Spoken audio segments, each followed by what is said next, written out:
Hello बच्चों, क्या हाल चाल? सब बढ़िया।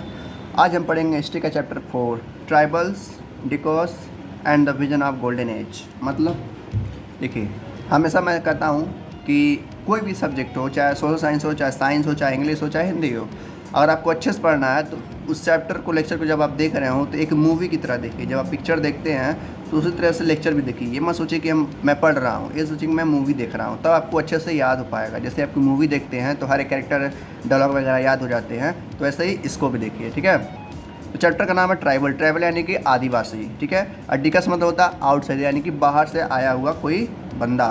ठीक है, और तीसरा क्या है? And the vision of golden as, यानी कि जब लोगों के लिए अच्छाई चल रही थी। ठीक है, तो उसी को हमको पढ़ना है इस चैप्टर में। चलिए शुरू करते हैं। यह कहानी है 1995 की। कब है? 1995 की कहानी है। एक इंसान था, एक पुरुष था जिसका नाम था बिरसा। क्या नाम था? बिरसा। उसे देखा जाता था घूमते हुए। कहाँ पर घूमते हुए? जंगलों में, गाँव में। किस गाँव में? छोटा नागपुर। छोटा नागपुर कहाँ है? झारखंड में। यानी कि ये कहानी है 1995 की, जिसका एक नाम था बिरसा। वो घूमता रहता था जंगलों में, गाँव में। किस गाँव में? छोटा नागपुर के गाँव में, और जो कि झारखंड में बसा हुआ है। यानी कि झारखंड के जो जंगल हैं, जो गांव है छोटा नागपुर में, वहीं पर वो घूमता रहता था। ठीक है, लोग कहते थे कि वह मिराकुलस पावर है उसके पास, यानी कि वो जादुई शक्तियाँ हैं उसके पास। किसके पास? बिरसा के पास जादुई शक्तियाँ हैं, उसके पास चमत्कारी पावर्स हैं। वह कई तरह की बीमारियों को ठीक कर सकता था। ही क्यूड क्योर ऑल डिजीजेस, यानी कि कोई भी तरह की बीमारी हो, सब तरह की बीमारियों को ठीक करता था। और जो फसल होते थे उसको मल्टीप्लाई कर देता था। यानी कि अगर कोई एक मंडा फसल के गेहूँ बोया है, मान लो पहले उसके आने से पहले उस खेत में बस 100 किलो गेहूँ ही होते थे, लेकिन जब वो आता था, कौन? बिरसा, उस गांव में आता था, तो उस एक मंडा में 200 किलो गेहूँ हो जाता था। तो मतलब उसके पास कहते थे लोग जादू है, जादुई शक्तियाँ हैं, जिसके पैसे हर तरह की बीमारी और फसल को दुगुना कर देता था वो। ठीक है, बिरसा जो है खुद को भगवान बताता था। बिरसा कहता था कि मैं भगवान हूँ और तुम्हारे लिए आया हूँ। तुम्हारी जितने भी ट्रबल है, जितने भी प्रॉब्लम्स हैं, उन प्रॉब्लम्स को ख़त्म करने के लिए मैं आया हूँ, मुझे भगवान ने भेजा है। ठीक है, उनको जो ये था, जो बिरसा था, उन लोगों को क्या करना चाहता था? फ्री करना चाहता था। किससे? स्लेवरी से, गुलामों से। जो वहाँ के लोग थे झारखंड के, ठीक है, 1895 में वो अंग्रेज़ों के किसका थे? गुलाम थे।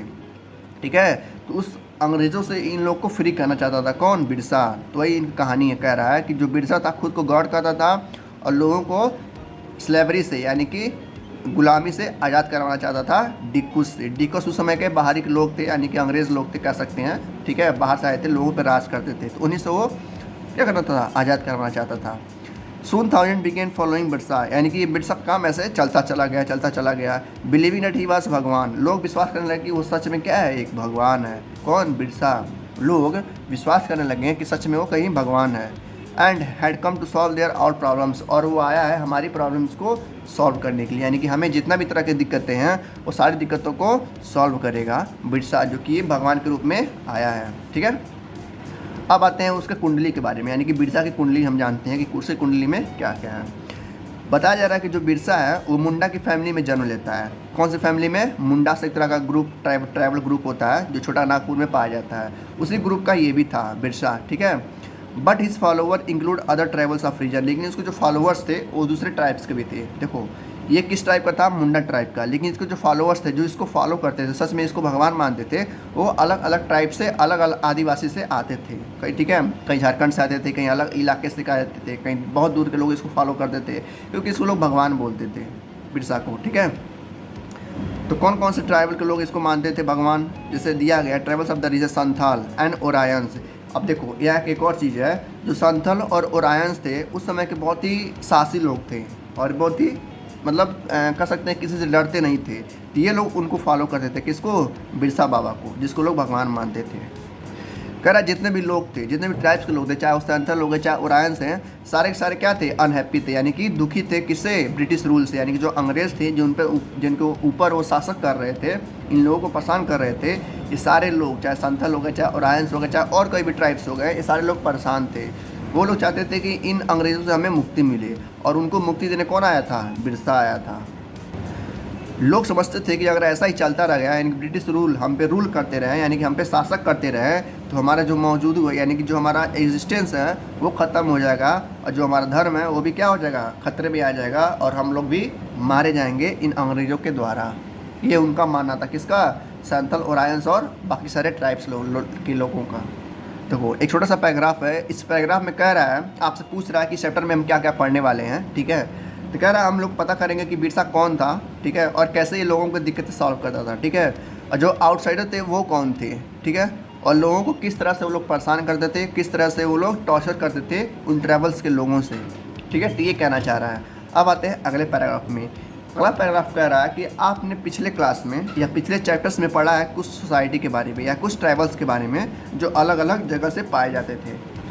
इनमें खासियत क्या था, इनमें मतलब कॉमन क्या था, ये सारे लोग किसी एक देवता को मानते थे, यानी जितने भी ट्राइब्स हो गए, जितने भी आदिवासी हैं वो किसी एक देवता को लोग मानते थे। सारे कुछ ना कुछ पूजा पाठ करते रहते थे। तो वही कह रहा मोस्ट ट्राइब है, यानी कि ज़्यादा जो ट्राइब्स थे, लेकिन ज़्यादातर जो आदिवासी थे वो किसी कस्टम और रिचुअल्स को फॉलो करते थे और किसी भगवान को लोग मानते थे और उन्हीं की क्या करते थे, पूजा करते थे। कह रहा है जो एक ट्राइब के लोग थे, मैंने बताया ना कई सारी ट्राइब्स थी, कई जगह अलग अलग ट्राइब्स थी। अभी हमने देखा कि मुंडास अभी जो झारखंड में पाए जाते थे। तो जितने भी ट्राइब्स थी इन लोगों में एक चीज़ कॉमन मैंने बताया कि लोग देवता को मानते थे और उनकी पूजा करते थे। एक चीज़ और इसमें कॉमन था कि जिस ट्राइब के लोग होते थे उस ट्राइब के लोग अपने आप को किसी जाति में या धर्म में नहीं बांटते थे। वो लोग ट्राइब के लोग मानते थे कि हम सब लोग क्या है, बराबर हैं। जैसे मान लेते हैं यहाँ का ट्राइब लेते हैं, हम एग्जांपल लेते हैं हिंदू, मुस्लिम, सिख, ईसाई का। तो जितने भी लोग हिंदू में आएंगे, ठीक है, या जितने भी लोग मुस्लिम में आएंगे, जो मुस्लिम वाले होंगे वो अपने आप को बराबर समझेंगे, यानी कि जितने भी मुस्लिम होंगे वहाँ पे आसपास वो सारे मुस्लिम क्या समझेंगे कि हम एक समान हैं। और वैसे ही हिंदू भी होंगे, जितने भी हिंदू होंगे सारे हिंदू क्या समझेंगे, अगले जो सामने वाला हिंदू होगा वो समझेंगे कि हम सामने वाला जो हिंदू है वो मेरे जैसा है, तो मैं इसको हम नहीं पहुंचा सकता। तो वैसे ये भी लोग करते थे, यानी कि जिस ट्राइब के लोग होते थे उस ट्राइब के लोग अपने ही लोगों को हार्म नहीं पहुंचाते थे, वो एक दूसरे को बराबर मानते थे, इक्वल मानते थे। अगला टॉपिक आता है हमारा how did the tribal group lives, यानी कि जो ट्राइबल्स थे उस समय में कई सारे, वो कैसे रहते थे उस समय में। The 19th century tribal people in different part of India were in variety of activity. देखो कह रहा है जो उस समय के कई सारे 19th सेंचुरी जब शुरुआत होता है, यानी कि 19वीं शताब्दी में, यानी कि लगभग 2000 के आसपास, ठीक है, नहीं सॉरी 1800 के आसपास बात हो रही है। कहते ट्राइबल पीपल थे, अलग अलग भारत के राज्य में फैले हुए थे, ठीक है। उनमें से कुछ क्या कहते हैं, अब उन्हीं के बारे में पढ़ना है। अब देखो जो कुछ ट्राइबल्स थे झूम कल्टीवेटर करते थे, यानी कि झूम कल्टीवेटर क्या होता है हमने क्लास 7th या 6 में पढ़ा है। देखो इसका मतलब क्या होता है, मैंने लिखा है cutting top of tree and bond, यानी कि जो लोग खेती करते थे झूम वाले, यानी जो झूम ट्राइबल वाले होते थे, वो जब खेती करते थे तो जो फसल होती थी ना उसके ऊपर वाला जो पार्ट होता था उसको काट देते थे और नीचे वाले पार्ट को जला देते थे, वहीं पर छोड़ देते थे। वो ऐसा क्यों करते थे, देखो ऊपर वाले फसल को, जो मान लेते हैं गेहूँ, तो आप लोग देखा होगा ना गेहूँ का फसल या धान का फसल, जिसका भी फसल देखा होगा, तो उसका जो फ्रूट्स होता है, जो क्रॉप्स होते हैं, जो ग्रेन्स होते हैं ऊपर होते हैं, तो ऊपर वाले फसल को लोग काट देते थे। अब बाकी जो नीचे वाला फसल है उसको जला देते थे, इसलिए ताकि जलने के बाद वो ज़मीन में मिल जाए और ज़मीन क्या हो जाए, फर्टाइल हो जाए। तो ये लोग क्या करते थे, इसको कहते हैं झूम कल्टीवेटर, यानी कि ऊपर वाले फसल को काट करके उसको जला देना। जलाना क्यों, ताकि आने वाले समय में मानी 2-3 महीने बाद वो मिट्टी क्या हो जाए, फिर से फर्टाइल हो सके और फिर से हम खेती कर सकें। तो ये पहला ट्राइबल्स हैं, यानी कि झूम कल्टीवेटर्स वाले। तो ध्यान से सुनते जाइएगा बस। देखो जो झूम कल्टीवेशन के ट्राइब लोग थे ये ज़्यादातर खेती कहाँ करते थे, जंगलों में रहते थे, यानी कि जंगलों में ही क्या करते थे, जंगल को पेड़ सफाई करते थे, यानी जंगल के पेड़ काटते थे और वहीं पे लोग झूम कल्टीवेशन करते थे। अब झूम कल्टीवेशन को क्या कहा गया, शिफ्टिंग कल्टीवेशन भी कहा गया, यानी कि एक जगह खेती करके उसको जला देना, फिर दूसरी जगह पे जाना, फिर तीसरी जगह पे जाना, फिर चौथे जगह पे जाना और फिर वापस आना। इस तरीके से लोग घूम घूम के क्या करते थे, कल्टीवेशन यानी खेती करते थे। तो उसी को झूम कल्टीवेशन या शिफ्टिंग कल्टीवेशन, शिफ्ट यानी कि घूमना और झूम यानी कि ऊपर वाले पौधे को काट देना और नीचे वाले को जला के राख कर देना, ताकि हमारी मिट्टी क्या हो सके, फिर से फर्टाइल हो सके। देखो यहाँ पे लिखा है जब वो जो नीचे वाला फसल था, जो बस्ता था, उसको जलाने के बाद वो लोग क्या करते थे, छींट देते थे खेतों में, ताकि जो वहाँ की मिट्टी हो वो क्या हो सके, फर्टाइल हो सके, यानी कि उपजाऊ हो सके, ताकि बाद में वो फिर से खेती कर सकें। देखो मैंने बताया ना कि ये लोग जलाने के बाद उस फील्ड को छोड़ देते थे कुछ समय के लिए। तो वही लिखा है कि जो फील्ड था वो जलाने के बाद वो कुछ लोग छोड़ देते थे कुछ सालों के लिए, यानी कुछ सेवरल सालों के लिए उसको छोड़ देते थे खाली। जैसे यहाँ पर लिखा है फॉलो। फॉलो का मतलब क्या होता है, 1 वर्ड में आ सकता है, MCQ में आ सकता है, देखते हैं। कह रहा फॉलो मत होता है a field left uncultivated for a while so that the soil require fertility, यानी कि ये फसल के होने के बाद ऊपर वाला फसल काट देना और नीचे वाली फसल को जला के वहीं पर छींट देना, ताकि आने वाले कुछ समय में वो सॉइल क्या हो जाए, फर्टाइल हो सके। मैंने वही कहा ना कि फसल क्या करते हैं लोग, उगाते हैं और ऊपर वाला फसल काट करके नीचे वाले जो डंठी रहती है उसको जला के वहीं छीट देते हैं, ताकि वो मिट्टी क्या हो सके, 5-6 महीने में वो फिर से फर्टाइल हो सके और फिर से आने वाले समय में वो लोग खेती कर सकें। तो उसी को कहते हैं फॉलो। क्या बोलते हैं, फॉलो।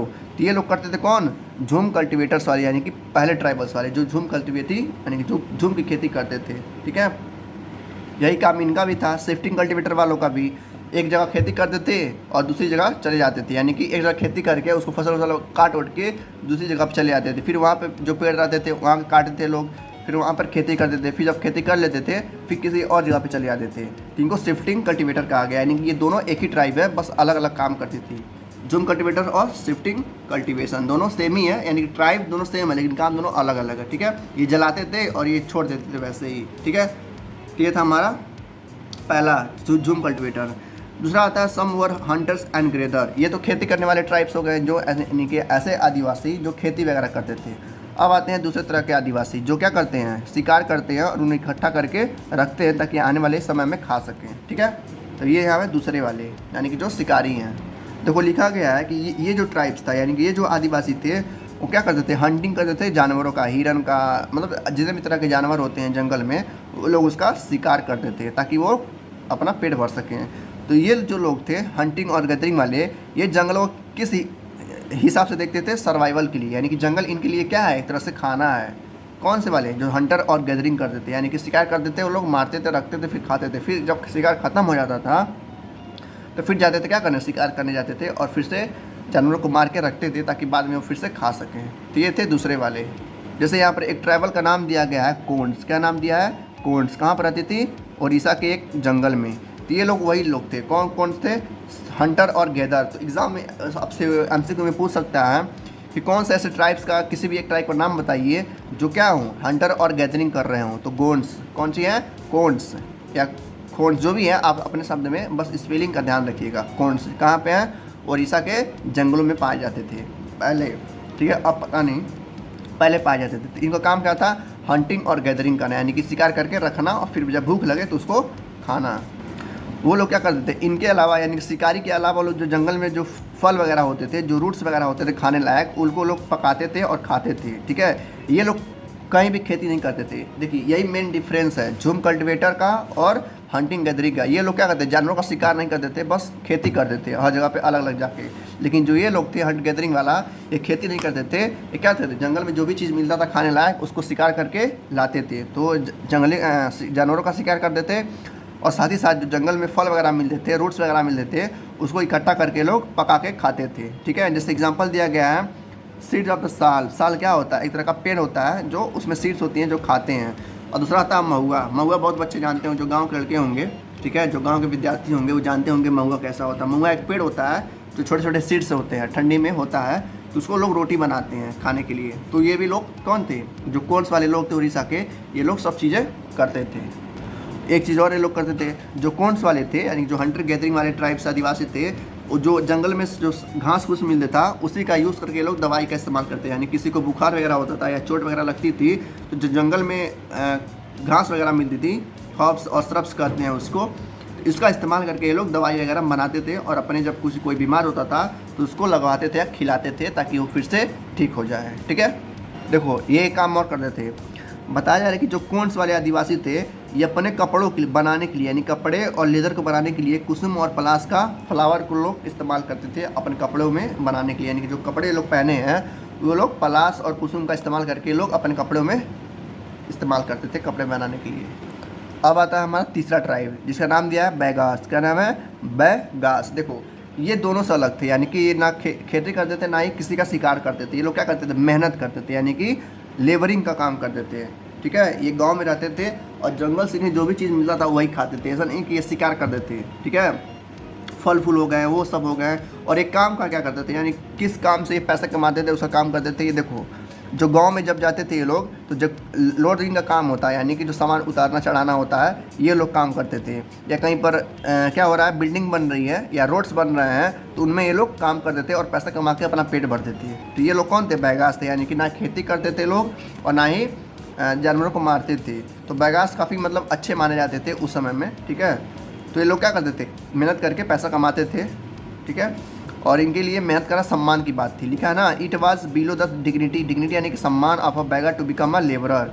बैगा का ये कहना था कि अगर वो अपनी ज़िंदगी में एक बार लेबर बन जाता है तो बहुत ही गर्व की बात है, बहुत ही अच्छी बात है इनके आदिवासी यानी कि इनके ग्रुप के लिए। तो बैगास लोग क्या करते थे, मेहनत करते थे और उससे जो पैसा मिलता था उसी से अपना पेट भरते थे। तो यहाँ पे एक मैप दिया गया है इंडिया का और बताया गया है किस तरीके से ग्रुप जो ट्राइबल आदिवासी है बटा हुआ है। देखो सबसे नॉर्थ में आता है हमारा कौन, गद्दीस वर्ग गुज्जर्स थे, ये कौन है, ट्राइब्स थे।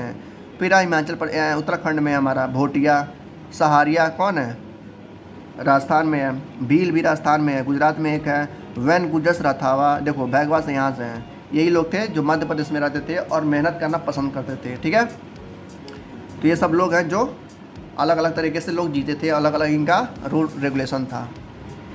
फिर कह रहा है जो बैगास थे यानी कि जो बैगा वाले ट्राइबल के लोग थे, ये किस पे डिपेंड रहते थे, कामों पे, यानी कि ये व्यापारियों पे या मनी लेंडर पे डिपेंड रहते थे कि हम ये हमको काम देंगे और उस काम को करेंगे हम और पैसे कमाएंगे और अपना पेट भरेंगे। तो इस तरीके से लोग काम करते थे और उसी से क्या करते थे, अपना पेट पालते थे और अपना फैमिली को भी पेट पालते यानी खिलाते पिलाते थे उस मेहनत के। तो ये लोग अलग थे थोड़ा, यानी उन दोनों से अलग थे, ठीक है, मेहनत करके पैसा कमाते थे।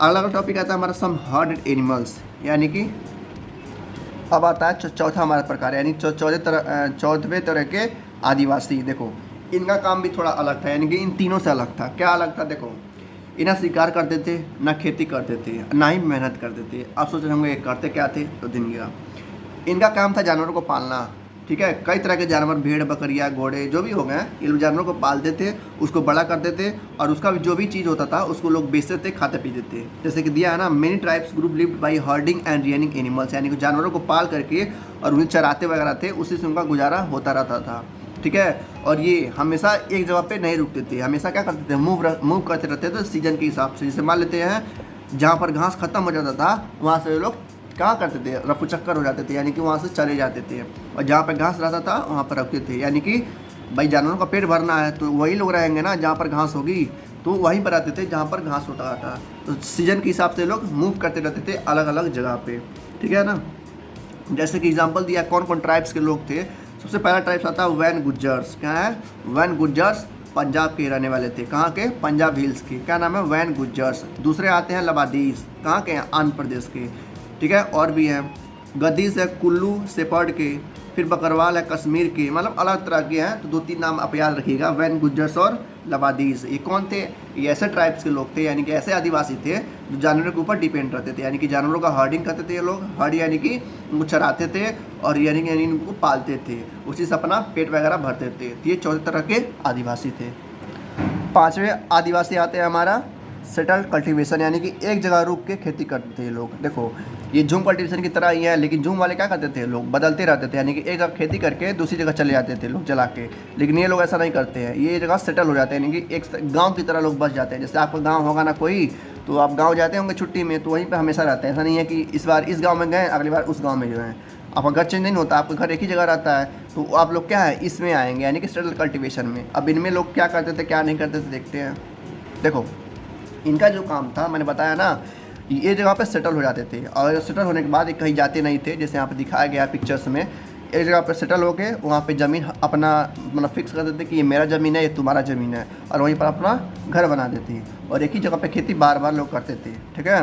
और ये लोग पहले लोग थे जिसने क्या यूज़ किया था, प्लग यूज़ किया था, यानी कि जो जिससे खेत को क्या किया जाता है, जोता जाता है। बाकी जो हमने पढ़ा 4 आदिवासियों के बारे में, 4 ट्राइब्स के बारे में, वो लोग प्लग का इस्तेमाल नहीं करते थे। लेकिन ये लोग पहले थे जिसने क्या किया, खेती किया, और खेती कैसा खेती किया, रुक किया, यानी कि एक जगह पे सेटल होकर खेती किया। जैसे मान लेते हैं 6 महीना इन्होंने क्या बोया, धान बोया, और 6 महीना गेहूँ बोया। तो ये लोग ऐसे थे, ठीक है। इनका ज़मीन फिक्स था, ये कभी चेंज नहीं होते थे, ये लोग ऐसे थे। तो अगर पूछता है कोई कि चौथा वाला क्या था, यानी सेटल्ड कल्टीवेशन क्या होता है, तो इसके नाम में ही पूरा छुपा हुआ, सेटल्ड यानी कि सेट हो जाना एक जगह पे, ठीक है। अगर एग्जाम में आ भी गया तो सेटल कल्टीवेशन क्या होता है, तो याद करिएगा, सेट यानी कि सेटल हो जाना, यानी कि सेट हो जाना एक जगह पे। यानी कि ऐसे लोग थे जो एक ही जगह पे रख के बार बार खेती करते थे, और ये लोग पहले थे जिन्होंने प्लग का इस्तेमाल किया था, यानी कि हर का इस्तेमाल किया था खेत को जोतने के लिए, ठीक है। अगला पैराग्राफ में कह रहा है जो ब्रिटिश ऑफिशियल थे, यानी कि जो ब्रिटिश के बड़े बड़े ऑफिसर थे, उन्होंने देखा कि जो सेटल ट्राइबल है, यानी कि ये जो लोग हैं, जो से लोग सेट हो गए हैं, इनका विकास काफ़ी अच्छे से हो रहा है। जैसे कि गोंड्स और संथल, ऐसे दो ट्राइब का नाम है, संथल्स और गोंड्स। यहाँ देखिएगा, संथल और गोड्स, ये ऐसे दो ट्राइब हैं जो सिविलाइज थे। किससे? हंटर गैदरिंग से भी और शिफ्टिंग कल्टिवेटर से भी। यानी कि ये जो लोग थे गोड और संथल, ये सेटल कल्टिवेशन करते थे, यानी कि एक जगह रह के खेती करते थे, जिसकी वजह से इनका अच्छे से विकास हो पाता था। ये सब बातें कौन बता रहा है? ब्रिटिश ऑफिशियल बता रहे हैं, ठीक है। वो कहते हैं कि जो जंगल में रहते थे, ठीक है, या जो जानवरों का शिकार करते थे, उनसे ये काफ़ी ज़्यादा विकसित है और काफ़ी ज़्यादा अच्छे से ये लोग रहते हैं।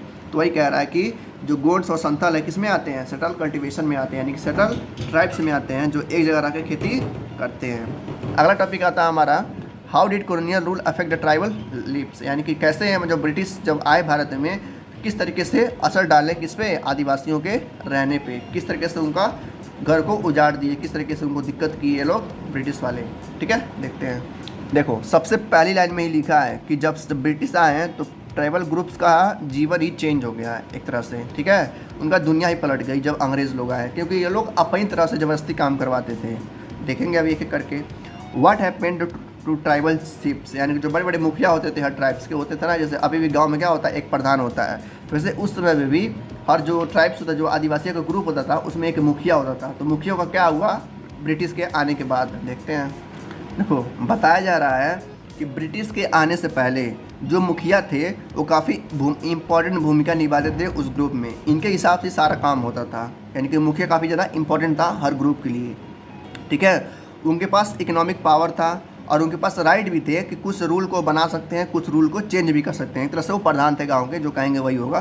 तो ये ब्रिटिश के आने के पहले का काम है, यानी कि ब्रिटिश के जब नहीं आए थे लोग, तो मुखिया का काम काफ़ी ज़्यादा इम्पॉर्टेंट था उस समय में। लेकिन ब्रिटिश के आने के बाद इनका काम पूरी तरह से क्या हुआ?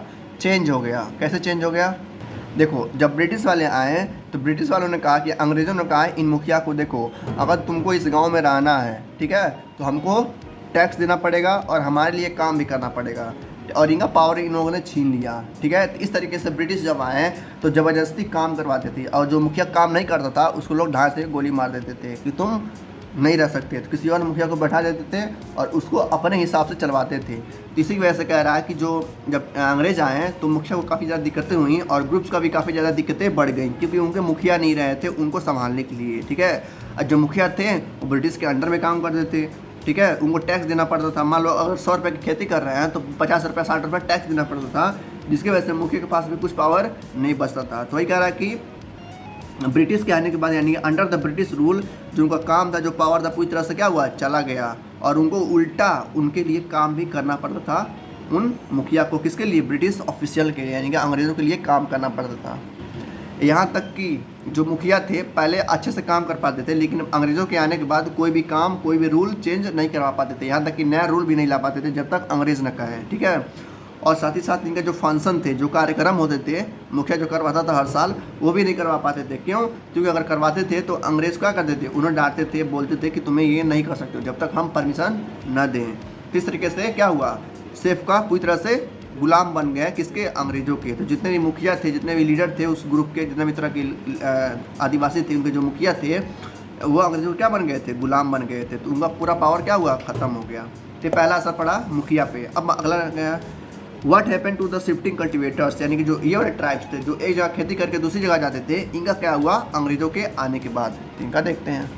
देखो, लिखा है कि जो ब्रिटिश था, यानी कि जो अंग्रेज़ थे, वो इनसे काफ़ी ज़्यादा दिक्कत होता था। क्यों दिक्कत होता था? देखो, इनसे लोग खेती नहीं करवा पाते थे अंग्रेज़ लोग, ठीक है, क्योंकि ये लोग लगातार मूव करते रहते थे, एक जगह से दूसरी जगह जाते रहते थे, जिसकी वजह से अंग्रेज़ों को इनका पकड़ना काफ़ी मुश्किल हो जाता था, ठीक है। मान लो आज खेती यहाँ कर रहे हैं, अंग्रेज़ को पता चला कि यहाँ खेती कर रहे हैं, जब तक ये जाते तब तक ये कहीं और चले जाते थे, जिसकी वजह से अंग्रेज़ों को इनसे टैक्स नहीं मिल पाता था। तो वही लिखा है कि अंग्रेज़ को काफ़ी ज़्यादा अनकम्फर्टेबल होता था इन लोगों से, क्योंकि ये बार बार अपने जगह को बदलते रहते थे, ठीक है। ठीक है, आगे देखते हैं। तो इस तरीके से क्या हुआ? इनको पकड़ नहीं पाते थे अंग्रेज़ लोग। तो अंग्रेज़ों ने एक तरीका निकाला। क्या तरीका निकाला? उन्होंने कहा कि जब भी शिफ्टिंग कल्टीवेशन को लोग पकड़ते हैं तो उनको पकड़ के कहो कि अगर तुम्हें दोबारा पकड़ा गया इस तरह से घूमते हुए तो हम तुमको उड़ा देंगे, यानी गोली से उड़ा देंगे।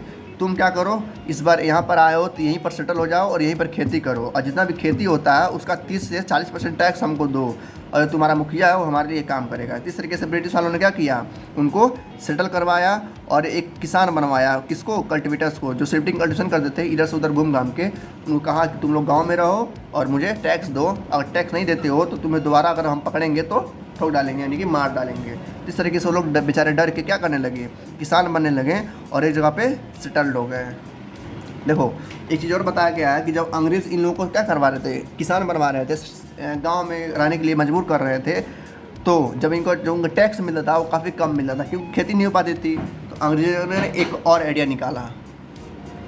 उन्होंने कहा कि जितना ज़्यादा जिसका ज़मीन होगा वो उतना ज़्यादा टैक्स देगा और जिसका जितना राइट्स होगा उसके हिसाब से वो टैक्स देगा, यानी कि जिसका ज़्यादा खेती है उसको ज़्यादा टैक्स देना पड़ेगा। ठीक है, इस तरीके से अंग्रेज़ों ने उन ट्राइब्स के ऊपर एक रेवेन्यू का रूल लगा दिया कि जिसके ऊपर जितना ज़्यादा ज़मीन होगा उतना ज़्यादा टैक्स देगा।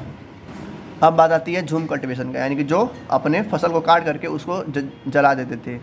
तो जब अंग्रेज़ को इनको पता चला कि ये झूम कल्टीवेशन वाले भी ट्राइब्स हैं, आदिवासी हैं, तो इन्होंने क्या किया, उनको भी रोकना चाहा लेकिन वो रोक नहीं पाए थे क्योंकि वो लोग क्या कर रहे थे, अपने खेतों को जला दे रहे थे, जिसकी वजह से फर्टाइल होने में उनको काफ़ी समय लगता था। तो इन्होंने कहा कि तुम जहाँ पे जाओगे वहाँ पे खेती जो भी करोगे उसका हमको कुछ % टैक्स चाहिए। तो इन लोगों से भी, यानी कि झूम कल्टीवेटर्स आदिवासी जो थे, इनसे भी ये लोग क्या करने लगे, टैक्स वसूलने लगे। लेकिन इनको सेटल नहीं किया गया, यानी कि एक गांव में इनको नहीं रखा गया। इनको पूरी आज़ादी थी कि एक जगह से दूसरी जगह जाकर खेती कर सकते हैं, लेकिन जो भी खेती करेंगे उसमें से इनका टैक्स किसको देना पड़ेगा, ब्रिटिश रूल को देना पड़ेगा। चाहे जहाँ भी खेती करें, किस जहाँ की मतलब जिस जगह पे जाएंगे उस जगह से इनको टैक्स देना पड़ेगा अपने खेती में से। अंग्रेज़ों के आने के बाद अंग्रेज़ों ने क्या किया, फॉरेस्ट लॉ बनाया, यानी कि जंगलों के ऊपर जितने भी लोग रहते थे उनके ऊपर लॉ बनाया और उसका इम्पैक्ट भी काफ़ी ज़्यादा बुरा रहा। किसको लोगों पर, आदिवासियों के लोगों के ऊपर, क्योंकि ज़बरदस्ती रूल उनके ऊपर थोपे जा रहे थे, उनसे ज़बरदस्ती काम करवा रहे थे, ज़बरदस्ती रेवेन्यू यानी कि जो टैक्स था वो हाई कर दिया गया था, ज़बरदस्ती उनसे टैक्स लिया जाता था काफ़ी ज़्यादा मात्रा में, जिसकी वजह से उनको काफ़ी ज़्यादा प्रॉब्लम्स होती थी। तो वही क्या है, forest laws and their impact, यानी कि जो लॉस लगाए गए थे ब्रिटिश के द्वारा उन जंगलियों के ऊपर, यानी कि उन आदिवासियों के ऊपर, किस तरह से उनका इम्पैक्ट पड़ा वही इस पैराग्राफ में देखना है। देखो कह रहा है कि अंग्रेज़ों ने देखा, जब अंग्रेज़ आए भारत में तो उन्होंने देखा जो ट्राइब्स के लोग हैं वो क्या है, पूरी तरह से किस पे डिपेंड है, जंगलों पे डिपेंड, यानी कि जितने भी तरह के ट्राइब्स, जितने भी तरह के आदिवासियाँ थीं, चाहे झूम हो गई, चाहे शिफ्टिंग हो गई, चाहे गैदरिंग हंटर हो, कितने भी तरह के हैं, वो सब कहाँ रह रहे थे, जंगलों में रह रहे थे। तो इन्होंने क्या किया, पूरे जंगल को अपने कंट्रोल में ले लिया और उसमें कुछ लॉ बना दिए गए हैं। तो यहाँ पे लिखा है कि पूरे कंट्रोल के जितना भी जंगल था भारत में, जितने भी आदिवासियाँ था उसी पे डिपेंड थे। तो उन्होंने क्या किया, पूरे जंगल को अपने अंडर कंट्रोल में ले लिया और उस पर कुछ लॉ बना दिए गए, जिसकी वजह से उनको काफ़ी ज़्यादा दिक्कत हुआ। किनको वहाँ के आदिवासियों को। अंग्रेज़ों ने क्या किया, ये कहा कि जितने भी जंगल हैं वो ब्रिटिश के अंडर में है और पूरा जो प्रॉपर्टी है वो किसका है, ब्रिटिश का है। ठीक है, और जितने भी कुछ जंगल ऐसे थे जो बहुत ज़्यादा कीमती थे, यानी कि उनका प्राइस काफ़ी ज़्यादा हाई था क्योंकि वहाँ पर टिम्बर की लकड़ियाँ मिलती थी। ठीक है, जिसकी वजह से उसको क्या कर दिया गया, एक ऐसा जंगल बना दिया गया जहाँ पर आदिवासी नहीं जा सकते हैं। वो पूरी तरह से किसके कंट्रोल में रहेगा, अंग्रेज़ों के कंट्रोल में रहेगा। अगर वहाँ पर आदिवासी पाए जाते थे तो उनको मार दिया जाता था या आसपास कहीं भगा दिया जाता था। तो उसको कहा गया उनको मतलब पूरी तरह से उनके कंट्रोल में था वो जंगल। तो वहाँ पर किसी भी तरह के आदिवासी, चाहे झूम कल्टीवेशन हो गए, चाहे शिफ्टिंग कल्टीवेशन के लोग हो गए, वहाँ पे नहीं जा सकते थे। इस तरीके से अंग्रेज़ों ने क्या किया, पूरे फॉरेस्ट को अपने कंट्रोल में ले लिया और कह दिया कि पूरा प्रॉपर्टी किसका है, स्टेट का प्रॉपर्टी, यानी कि ब्रिटिश का प्रॉपर्टी है। देखो यहाँ पे लिखा भी है कि कैसे उन लोगों ने कि ज़बरदस्ती किया कि आप जो है जितने भी आदिवासी थे उस जंगल में नहीं जा सकते, जो जंगल क्या है पूरी तरह से ब्रिटिश के अंडर कंट्रोल में है। वहाँ पर खेती करना या फ्रूट्स को इकट्ठा करना या जंगल मतलब झूम कल्टीवेशन करना, किसी भी तरह का कोई भी काम गतिविधियाँ वहाँ पर अलाउमेंट नहीं था, यानी कि पूरी तरह से क्या था, बैन था उस जंगल में, क्योंकि वहाँ पर क्या मिलता था, टिम्बर वगैरह मिलते थे लोग, जिसकी वजह से अंग्रेज़ों को काफ़ी ज़्यादा फ़ायदा होता था। तो वहाँ पर कई तरह के आदिवासियों को जाने नहीं दिया जाता था। तो वही यहाँ पर लिखा गया है कि चाहे यहाँ तक घूमने भी नहीं दिया जाता था उनको, चाहे झूम कल्टीवेशन होगा, चाहे कोई भी तरह का काम उनको नहीं करने दिया जाता था उन जंगलों में, जिसको पूरी तरह से कंट्रोल में ले लिए थे। फिर क्या रहा, जब ब्रिटिश ने रोक दिया उन ट्राइबल पीपल को कि आप जंगल में नहीं जा सकते, तब से उनको प्रॉब्लम होना स्टार्ट हो गया। किस तरह का प्रॉब्लम, जो आदिवासी थे उनके खिलाफ क्या करने लड़ने लगे अंग्रेज़ों के खिलाफ कि आप हमें जंगल से नहीं निकाल सकते क्योंकि ये हमारा धरोहर है, हम यहीं पर पहले से ही रहते आए हैं। तो वही लिखा है कि once the British stop the tribal people from the living inside they faced a problem, यानी कि अंग्रेज़ों को क्या होने लगा, प्रॉब्लम होने लगा उन आदिवासियों से वो लोग अटैक करने लगे। जब कोई ब्रिटिश आता था उस जंगल में पेड़ वगैरह काटने के लिए, टिम्बर का पेड़ काटने के लिए, तो ये लोग उस पर अटैक कर देते थे और उसको भगा देते थे, जिसकी वजह से अंग्रेज़ों को प्रॉफिट नहीं हो पा रहा था। इस प्रॉब्लम से परेशान होकर जो अंग्रेज़ थे वो एक सॉल्यूशन निकाले।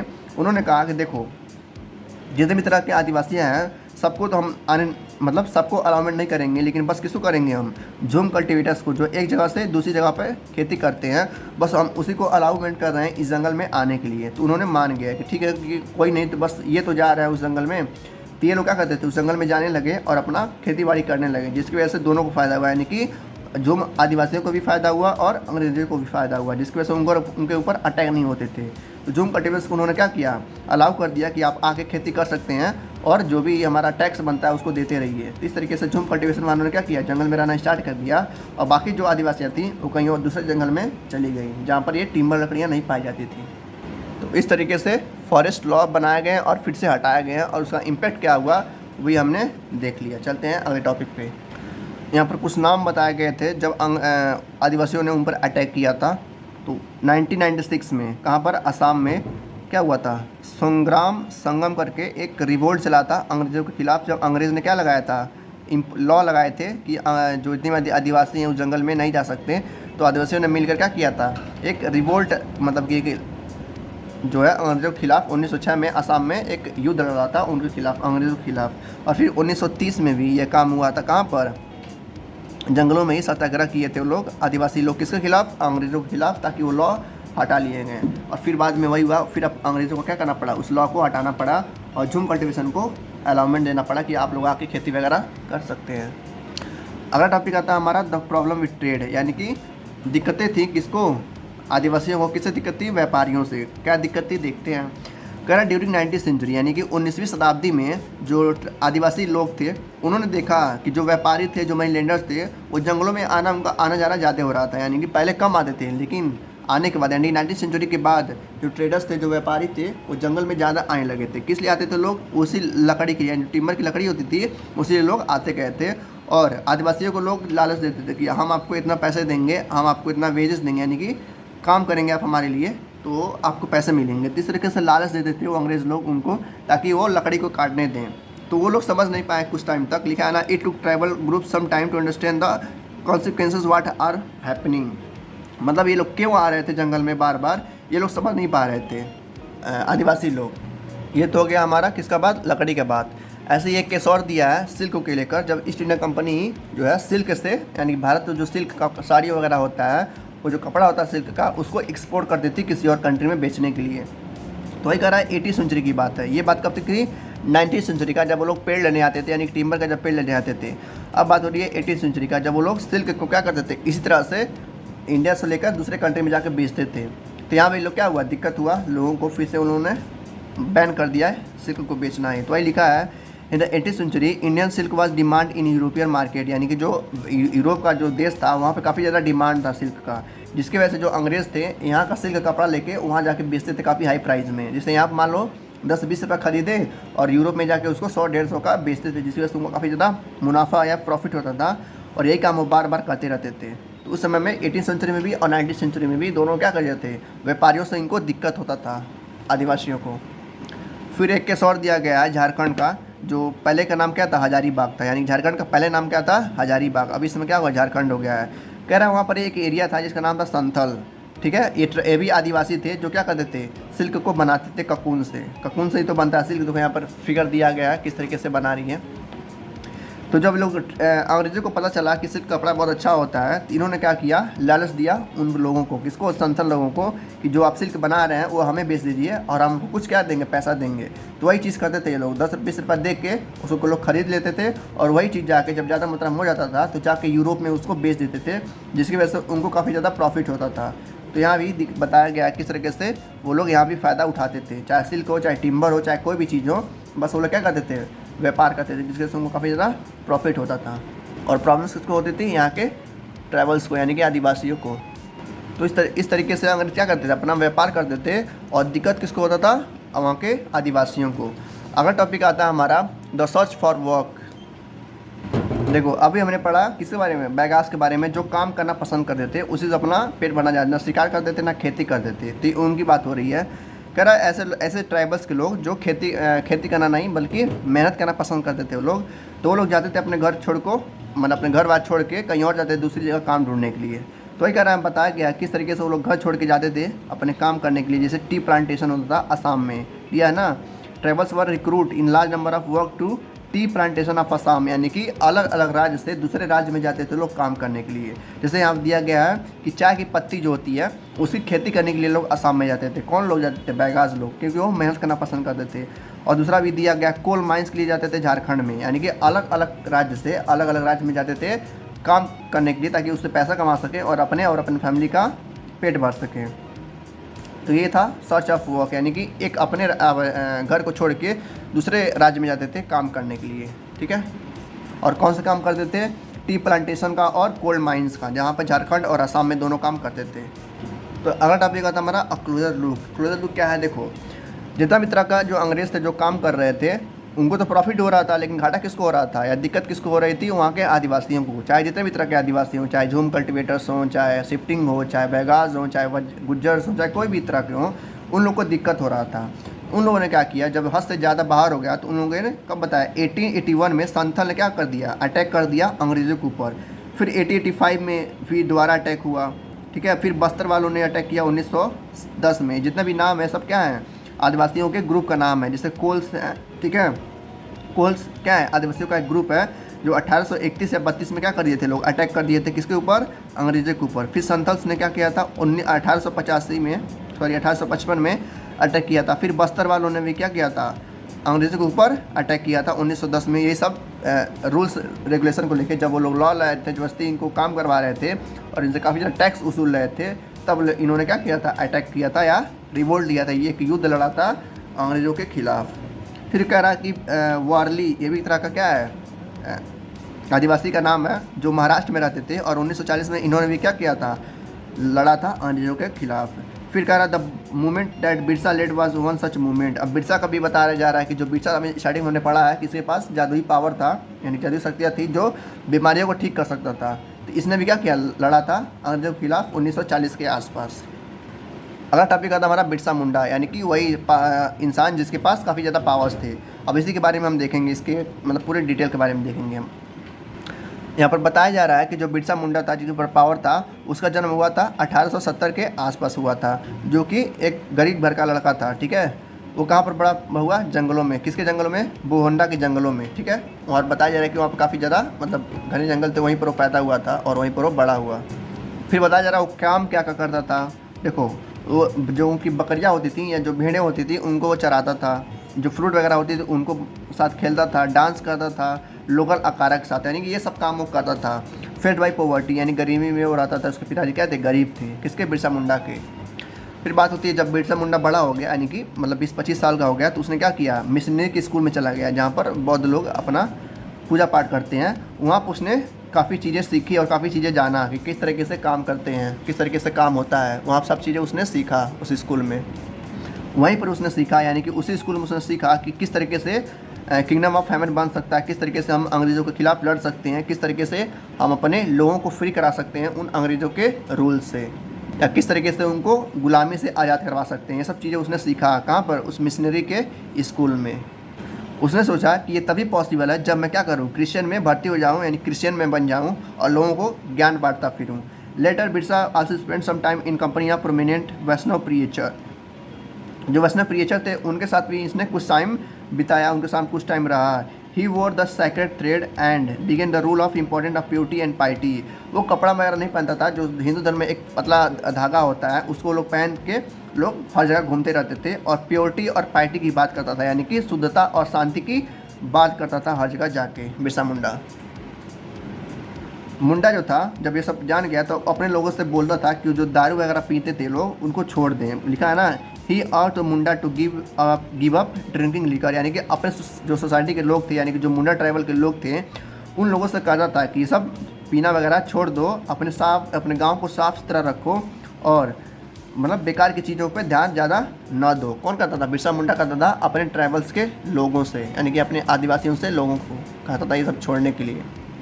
फिर बताया जा रहा है कि बाद में जब बिरसा मुंडा काफ़ी टाइम बीत गया तो बिरसा मुंडा क्या किया, अगेंस्ट हो गया। किसके अगेंस्ट हो गया? मिशनरियों के और हिंदू लैंडलॉर्ड्स के, यानी कि जो बड़े बड़े ज़मींदार थे जो हिंदू थे उनके खिलाफ हो गया। क्योंकि ये लोग क्या करते थे, उनके आदिवासी यानी कि इनके ग्रुप से काफ़ी ज़्यादा टैक्स इकट्ठा करते थे लोग और इनको परेशान करते थे, जिसकी वजह से बिरसा मुंडा क्या किया, इनके खिलाफ हो गया और इन्हीं से लड़ने लगा। जहाँ पर सारा ज्ञान सीखा था वहीं पर क्या किया, उन लोगों के खिलाफ हो गया, क्योंकि ये लोग उसके ग्रुप्स को परेशान कर रहे थे टैक्स वगैरह लेके या गुलामी करवा के। बात कर रहा फिर कह रहा 1895 में, यानी कि 1895 में बिरसा कहता है अपने फॉलोवर्स से, यानी कि अपने फॉलो वालों से जिनको फॉलो करते हैं, कहता है कि एक टाइम ऐसा आएगा जहाँ पर सब कुछ ठीक हो जाएगा। उसको एक कहता है क्या क्या नाम दिया गया, गोल्डन एज नाम से जाना गया, यानी कि सतयुग नाम से जाना गया, जहाँ पर सारे लोग क्या बोलेंगे, तुच्छ बोलेंगे और किसी को भी कोई दिक्कत नहीं होगा, सब लोग क्या होंगे, खुश होंगे। बिरसा मुंडा इसका मतलब मानना था, वो अपने फॉलोअर्स ऐसा कहता था कि एक टाइम आएगा जब गोल्डन एज चलेगा, यानी कि सतयुग चलेगा, जहाँ पर सारे लोग सच बोलेंगे और सारे लोग क्या होंगे, खुश रहेंगे। किसका कहना था? बिरसा मुंडा का, अपने फॉलोअर्स से। बिरसा मुंडा अपने फॉलोअर्स से ये भी कहता था कि आप लोग एक ही जगह पर रह के खेती करिए, ना कि आप लोग एक जगह से दूसरी जगह जाइए। एक जगह पर रहेंगे तो आपका ज़्यादा विकास होगा, आपको ज़्यादा प्रॉफिट होगा, तो आप लोग एक जगह पे रह के खेती करिए। और बिरसा मुंडा क्या था, ऑनेस्टली ये सब चीज़ करता था, जिसकी वजह से उनके फॉलोअर्स थे उनकी बातें मानते भी थे बिरसा मुंडा का और उसको फॉलो भी करते थे। फिर बताया जा रहा है कि जो अंग्रेज़ थे इनसे डरते थे, यानी कि बिरसा जो मूवमेंट चलाया था, ठीक है, इन अंग्रेज़ों के खिलाफ, अंग्रेज़ उनसे डरते थे। अब क्यों डरते थे देखते हैं। वो लोग इससे इसलिए डरते थे क्योंकि मुंडा जो था, जो बिरसा मुंडा था, वो मनी लेंडर के खिलाफ हो गया था, मिशनरियों के खिलाफ हो गया था, जो हिंदू लैंडलॉर्ड्स थे उनके भी खिलाफ हो गया था, यहाँ तक कि जो गवर्नमेंट थी वहाँ की उनके खिलाफ हो गया था। और ये चाहता था कि क्या हो, मुंडा राज हो, यानी कि हर जगह पे क्या हो, मुंडा राज हो, हर जगह पे बिरसा का रूल चले, यानी कि वही क्या हो, हेड मास्टर हो हर जगह का, वही उसके अपने हिसाब से चलाए और उसके जो लोग हैं फ्री तरीके से रह सकें, जो उनका मन हो वो चीज़ करें, किसी के अंडर में ना रहे, किसी की गुलामी ना करें, ये उसका मानना था। जिसकी वजह से अंग्रेज़ डरते थे कहीं ये सच ना हो जाए, इसी वजह से लोग क्या करते हैं, बिरसा मुंडा को मरवाना चाहते थे अंग्रेज़ लोग उस समय में। बाद में 1895 में बाद में जो अंग्रेज़ थे काफ़ी मेहनत के बाद क्या किया, उन लोगों ने बिरसा मुंडा को अरेस्ट कर लिया और लगभग 2 सालों के लिए जेल में बंद कर दिया था। जब वो काफ़ी ज़्यादा आंदोलन करने लगा था इन अंग्रेज़ों के खिलाफ, मनी लैंडर के खिलाफ, हिंदू लैंडलॉर्ड के खिलाफ, इन लोगों ने मिलकर क्या किया, उस बिरसा मुंडा को पकड़ के जेल में बंद कर दिया लगभग 2 सालों तक, लिया ना। 1895 में बिरसा को अरेस्ट कर दिया गया था, ठीक है, और 2 सालों के लिए उनको जेल में बंद कर दिया गया था ताकि वो दंगे न फैला सके और अंग्रेज़ के खिलाफ कुछ बोल ना सके। बाद में 2 साल बाद, यानी कि 1897 में जब वो फिर से क्या हुआ, बाहर आया, जेल से बाहर आया, तो फिर से वो गांव में क्या करने लगा, टूरिंग करने लगा और फिर से सपोर्ट मांगने लगा कि फिर से आप लोग हमारे साथ हो जाइए और हम साथ मिलकर इनको हराएंगे। बिरसा मुंडा ने कि फिर से क्या हुआ, वही चीज़ करने लगा जो पहले कर रहा था।